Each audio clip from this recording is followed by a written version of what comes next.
The girl I quietly admired back in high school grew up to become a massive celebrity, and on a variety show, she sang a song and dedicated it to the boy she had a secret crush on in high school. I was sitting in a hole-in-the-wall noodle joint slurping my bowl and just laughed and shook my head. There was no way it was me, but the next second my phone went off. Xia Yanran debuted at 19, and in just 5 years she had become one of the biggest names in the entertainment industry. While I sat at that little noodle shop, every TV on the wall was playing her variety show. In the latest episode, she sang a song called My Seatmate, and said it was for the boy she had secretly liked in high school, which sent the whole internet into a frenzy. The celebrity guests sitting around her kept egging her on, demanding she say his name out loud. Of course she never did, and I sat there in a daze. The noodles on my chopsticks had gone cold because I had once been her seatmate. But there was no way it was me, I was just an ordinary person.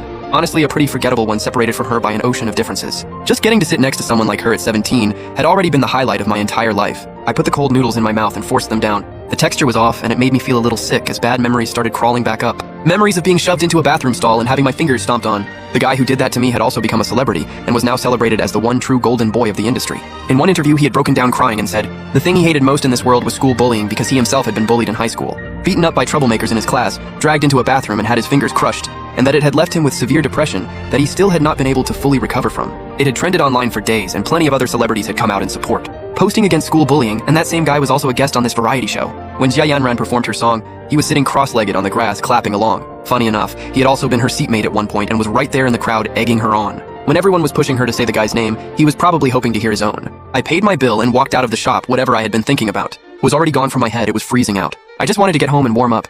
But then my phone buzzed. Unknown number. Hello? Is this Mr. Jung Bo? We are calling from the show Autumn Date. Congratulations, you have been selected as a special guest and will have the chance to film alongside some of the biggest names in entertainment. I frowned. Autumn Date was Xia Yanran's show. It had been blowing up lately, and there had already been several scam cases where people impersonated the production team. And I guess it was my turn to get one of these calls. Sure, you are a director and I am a Hollywood A-lister. Go bother someone else. It was already getting dark and I was running a bit late getting home. My little sister had just gotten back from eating out and ran into me downstairs. Who were you calling just now? No one, just a scam call. The person on the other end who was claiming to be a director was still busy trying to prove their identity. When I cut them off without mercy, just ignore it and block the number. My sister frowned, took my bag, and started heading upstairs. Ever since that year, I almost did not make it. She had been terrified of losing me, and stuck close to me constantly. As we walked up, I vented to her about school stuff. I had just started my first year of my PhD program, and my advisor chewed me out every single day. I was starting to question everything. Then my phone went off again, still an unknown number. But a different one this time. My sister turned around looking annoyed. Just hang up and block them, seriously. These scammers just never quit, but I stared at the screen. And for some reason, something felt different about this one. I answered anyway. Hello, I said hesitantly. There was a brief silence on the other end. Long time no see. Jung Bo. That voice was both familiar and unfamiliar at the same time. Like a gust of wind blowing open a door that had been sealed for years. My adrenaline spiked almost immediately. My heart was pounding. I stood frozen, my hands and feet going numb. Why are you not saying anything?